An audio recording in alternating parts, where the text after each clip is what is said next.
Alright, bro, these are some of the essentials that you're going to need, okay? You got your copper pipe cutter, you got your brush, that's to clean the inside of your female pieces. That'll clean the outside of your copper pipe. This is 1/2 inch, that's 3/4 inch brush. This is a 1/2 inch brush on this side. This is your flux and also your solder. So these are some of the essentials that you need. These are great for turn stops. This is your pipe thread sealant. You have to apply that to your male end threads. This is a really badass copper cutting tool. You want to use this to cut your copper pipe because these take a long time. This is very, very fast. It's worth the money. It's worth its weight in gold. Really easy to use. This is to reset it. You can click this over, hit the trigger, cuts it. Go backwards again to reset it. Super simple. Super simple. These take forever. Alright, so here we go. Quick tutorial on how to solder. Cut your copper nipple to the length you want it.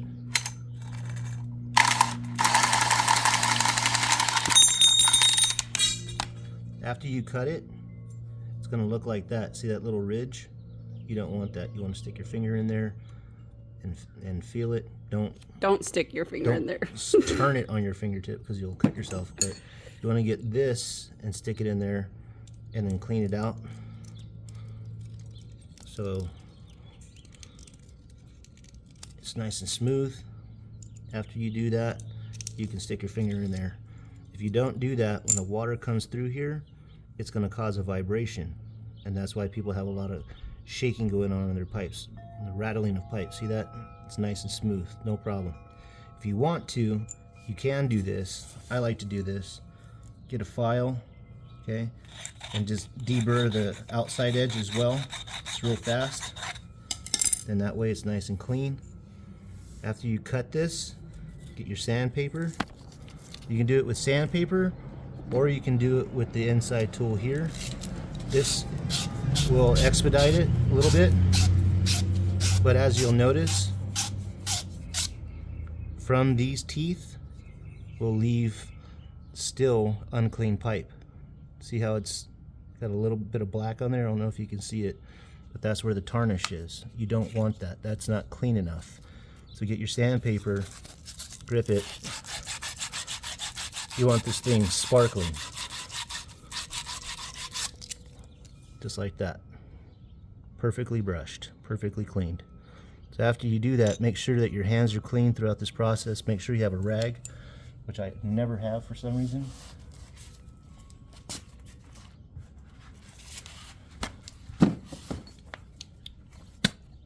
I just use my pinky. You can use the brush if you're gay, but whatever.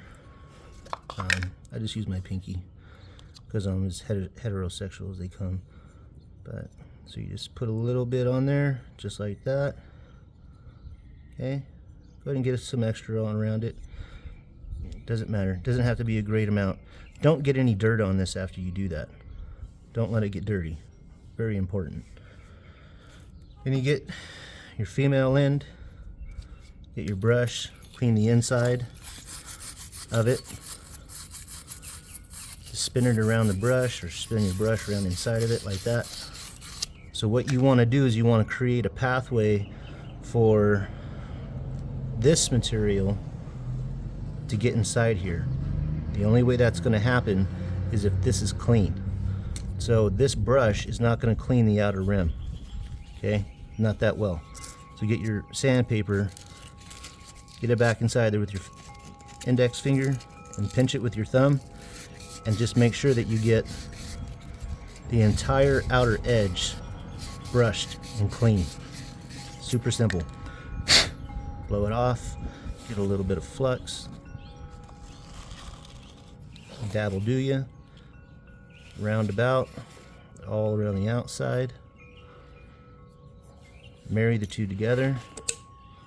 Super simple. I like to get another little coat and put it around that seal, that rim if you will. Quick little rim job. And you want to get this. Have somebody hold it for you or put it in a vise, whatever.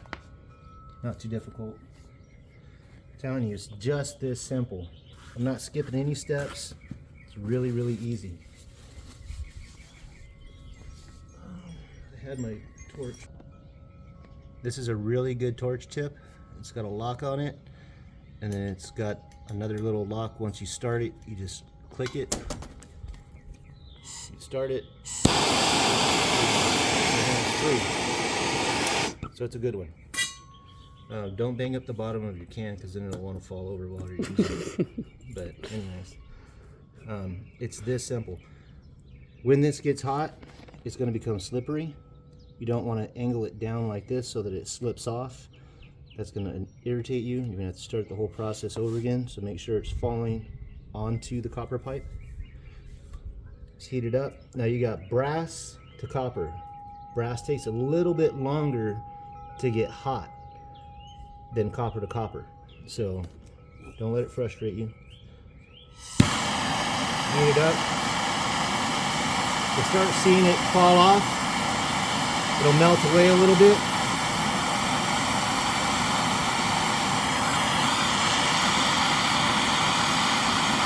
Then just get your solder and touch it. Just like that. That's all you got to worry about.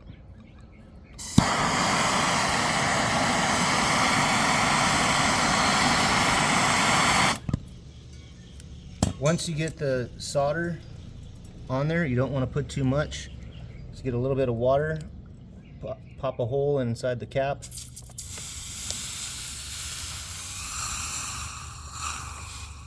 It's still a little hot, but now after you do that, it won't fall off.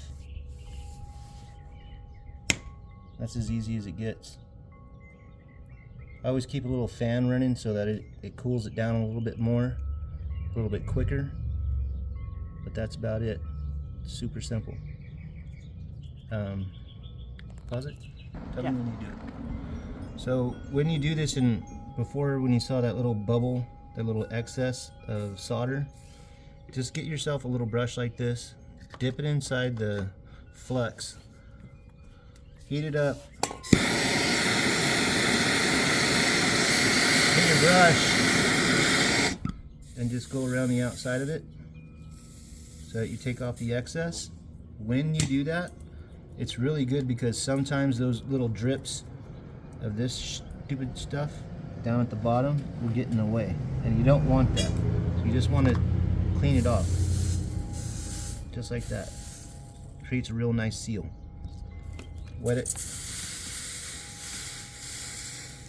and then you can stick it in a bucket of water to cool it down faster.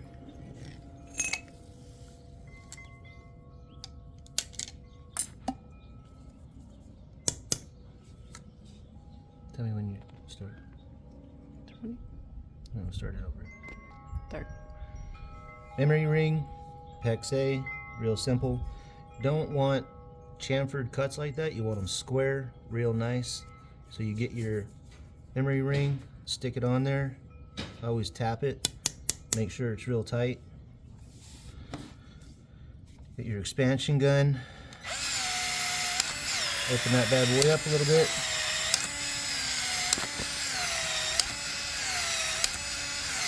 Give it 4 or 5 times. Male to female. Give it a couple seconds. So now you have your PEX-A coming out of the wall onto your copper nipple. You want, or stub out. So this is stubbing out of the wall. Again, you have that little rim around the inside. You don't want that, okay? This is where your compression turnstop's gonna go. Now I always like to clean them out because I don't want any kind of vibration. So again, get this deburring tool and take that out. Eliminate that. This is a really good one. It's a Milwaukee. It's a good one. The other ones, these always break off. So you want You want to get something that's going to last. So anyways, get that nice and done. Then you get this, kind of take off the burr on the outside. Nice and clean. If you want to clean it with some sandpaper, you can. You don't have to. Just make sure it's nice and clean so you're not cutting yourself with some burrs or anything. Put on your nut. Put on your little ring. Can't remember what it's called right now.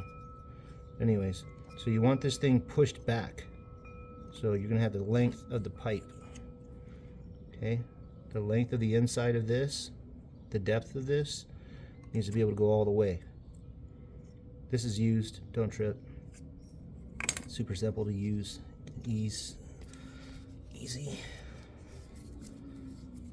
Get your True blue. True blue pipe thread sealant. Some plumbers just put a dab right there, but I think that's cocky. So I go all the way around it. Keep some WD-40 by you to clean the stuff off of you as soon as you get it on your skin. If not, it's going to end up being on you forever. I got mine off last night in the jacuzzi. Stick it on, put them together. What's very important when you're doing this is that you do, once you tighten this compression down, do not spin it around the pipe. If you do that, that ring that's inside here, that brass ring, will create a little groove, and then you won't be able to seal it. You won't be able to stop it. So, like this, and like this.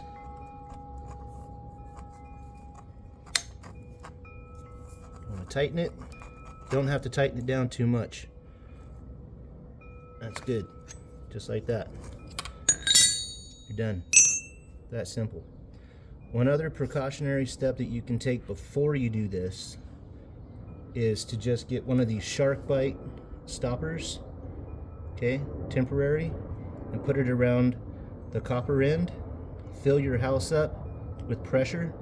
You should only have a maximum of like 160 pounds of pressure, max. The state of California wants you to have like 60, but 160 will be enough for this. This should be able to hold